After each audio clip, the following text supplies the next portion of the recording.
سلام، من سالم و اومدم باهاتون بیشتر در مورد سخنیار صحبت بکنم.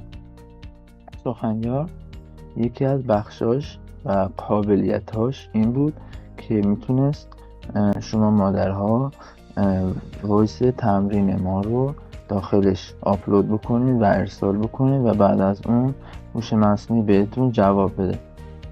منتها مشکلی که داشت این بود ممکن بود که اسم ما رو اشتباه بفهمه و اشتباه بگه یا اصلا هیچی نگه و ممکن بود که بازخوردهایی هم که میده اشتباه باشه.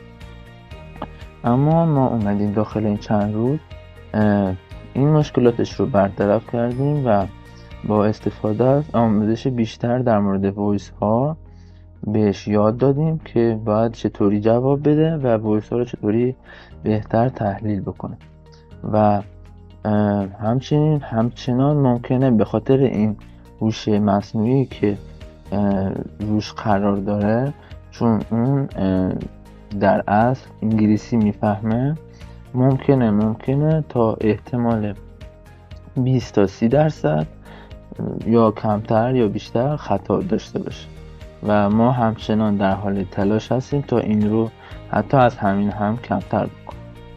الان من به طور مثال یکی از وایس ها رو ارسال میکنم تا بازخوردش رو با هم ببینیم.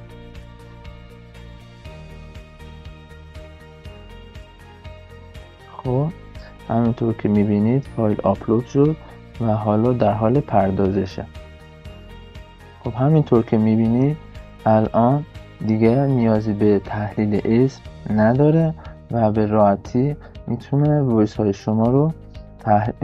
ما رو تحلیل بکنه و به طور کامل و با خلاصه اونها رو بفهمه، تحلیل بکنه و بعد شیوه رو هم بررسی بکنه که آیا داخل وایس رعایت شده یا نه و حتما اون فیدبک رو بدید و اگر اشتباه بود حتما دکمه دیسلایک رو بزنید و بگید که چرا اشتباه بود. من الان یک مورد از دیسلایک رو براتون میارم. خب مثلا الان داخل این تحلیل وایس اشتباهی اسم آقای حسینی نسب رو بیان کرده و این اشتباهست. به خاطر همین من دیسلایک رو میذارم و میگم که تو غلط جواب دادی و صبر میکنم تا اون غلطش رو اصلاح بکنه و مجدد به هم جواب بده و این خیلی مهمه که ما این بازخوردها رو بهش بدیم تا بیشتر یاد بگیره و از اون درصد بازخوردهای اشتباهش کمتر بشه.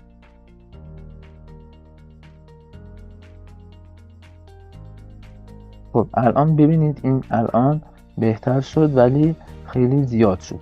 میتونیم دوباره بگیم که خیلی زیاد بود و مجدد خلاصش بکن.